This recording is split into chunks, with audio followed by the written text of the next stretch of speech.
menyiapkan murai batu betina buat diternak. Dalam video kali ini teman-teman saya buat murai batu betina untuk diternak. Video ini saya tujukan untuk teman-teman kicomania yang tanya perawatan sebelum masuk tangkaran. Sebelum saya lanjut, untuk teman-teman yang ingin gabung di grup Telegram, cek di deskripsi ada linknya. Teman-teman yang pengen cari obat racikan dari saya, di deskripsi ada nomornya admin buat jaga-jaga, siapa tahu nanti mengalami masalah dalam proses perawatannya. Oke, langsung saja teman-teman. Di depan ini ada 4 murai batu betina, sebetulnya ada 6. Yang lainnya saya taruh di sangkar, ini saya taruh di kandang besi kayak gitu. Nah, untuk perawatan murai batu ini speknya lepas trotol semua teman-teman. Ini ada 4 lepas trotol kayak gitu. Nah, sebelum masuk kandang itu biasanya saya kasih ini makanannya full EF. Walaupun dia fur, saya kasih full EF. Tujuannya untuk apa? Jadi kalau misalkan saya masukkan kandang ternak atau di ternak, nanti burung tersebut karena asupan gizi sudah tercukupi, burung tersebut cepat birahi kayak gitu. Jadi karena nutrisinya tercukupi juga, biasanya kandungannya atau uritan ini termasuk burung ini kan walaupun nggak ada pejantannya kan bisa ngendok sendiri atau nelur sendiri. Itu tujuan saya, yaitu tadi untuk merangsang atau apa teman-teman ya, uritannya, kandungannya supaya banyak kayak gitu. Yang pertama itu tentang kasih makan ya ini. Jadi ada beberapa juga teman kicomania kemarin, Om kata teman saya harus full fur kayak gitu. Dia bilang kayak gitu. Nah, dalam konten saya beberapa waktu yang lalu saya sebutkan juga, kalau mau diternak di kandang ternak itu, ini menurut penelitian saya, ketika dikasih fur saja atau disetting seperti di sangkar, banyak sekali kegagalan. Jadi karena nutrisinya tidak tercukupi, biasanya kebanyakan walaupun nelur banyak yang zong. Jadi ada tuh yang ternak 7 pasang, beberapa waktu yang lalu dia coba, ada 4 kali 5 kali nelur zong semua. Setelah saya tanya ternyata settingannya ya menggunakan fur.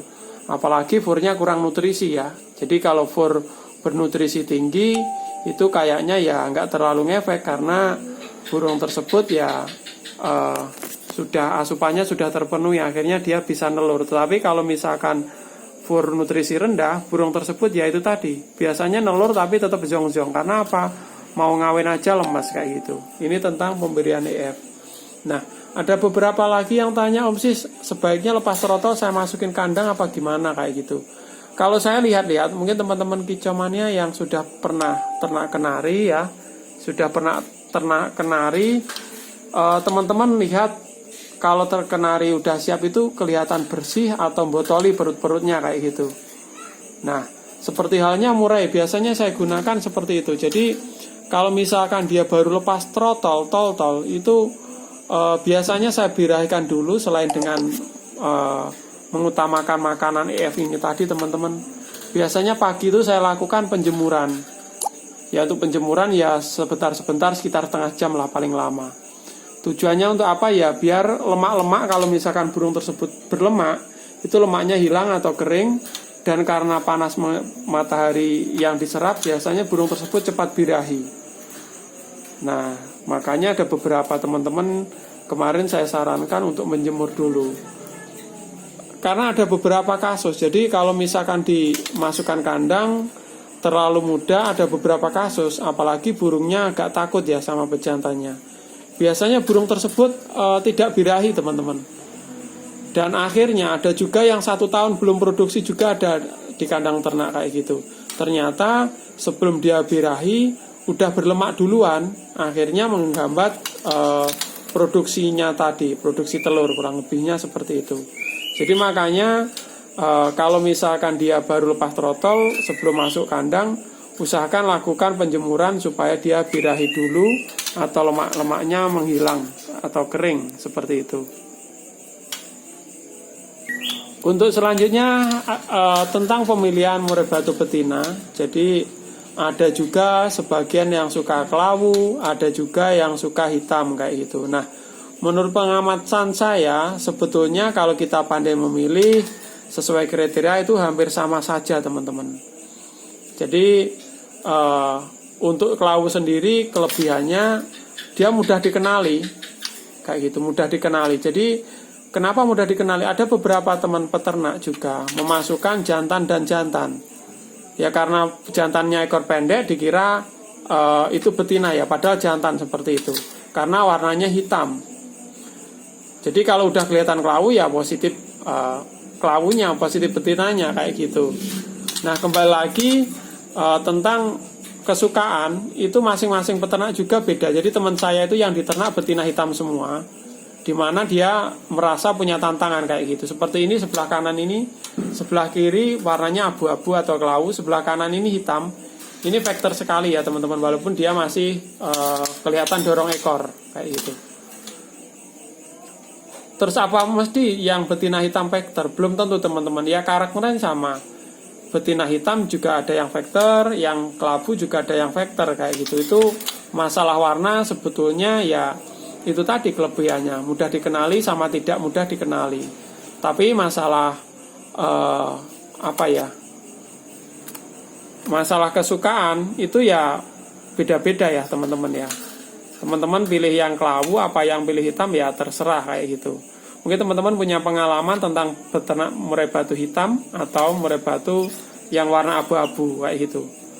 Nah ini yang kanan ini faktor sekali, ini betina hitam ini agak hitam.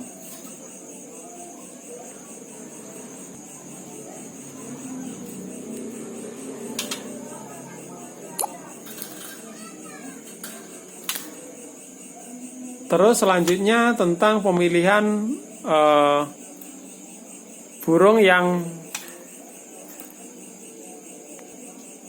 bagus kayak gitu. Jadi ada teman-teman kicomania juga berpendapat kayak gitu. Kalau saya sendiri sih tergantung kesukaan ya.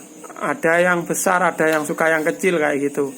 Nah kalau saya sendiri dalam hati angan-angan itu suka yang besar panjang kayak gitu teman-teman. Jadinya nanti gagah, kurang lebihnya seperti itu atau standar aja. Tetapi ada sebagian juga yang suka kecil itu ya itu sama-sama aja. Jadi kemarin juga kata teman-teman juga ada yang tanya, Om Sis kata teman saya yang kecil itu gampang produksi kayak gitu. Belum tentu teman-teman, karakternya sama. Jadi bodi besar ada yang enak, ada yang sulit. Bodi kecil juga sama kayak gitu. Kalau itu ya tergantung kesukaan kita masing-masing. Nah mungkin teman-teman kemarin juga ada yang tanya, Om Sis yang paling suka itu bagaimana? Kalau saya sendiri ya suka bodinya minimal sedang ke besar. Jadi ini tidak mendiskriminasi yang kecil ya, tidak mengolok-olok yang kecil, enggak, karena itu kesukaan kalau saya sendiri. Dan burung tersebut suka mainin ekor. Jadi ngeplay ekornya dimainkan naik turun ke atas kayak gitu. Itu saya suka. Jadi ada juga yang suka posisinya dia nontong itu nggak suka mainin ekor. Ada teman kicomania yang suka seperti itu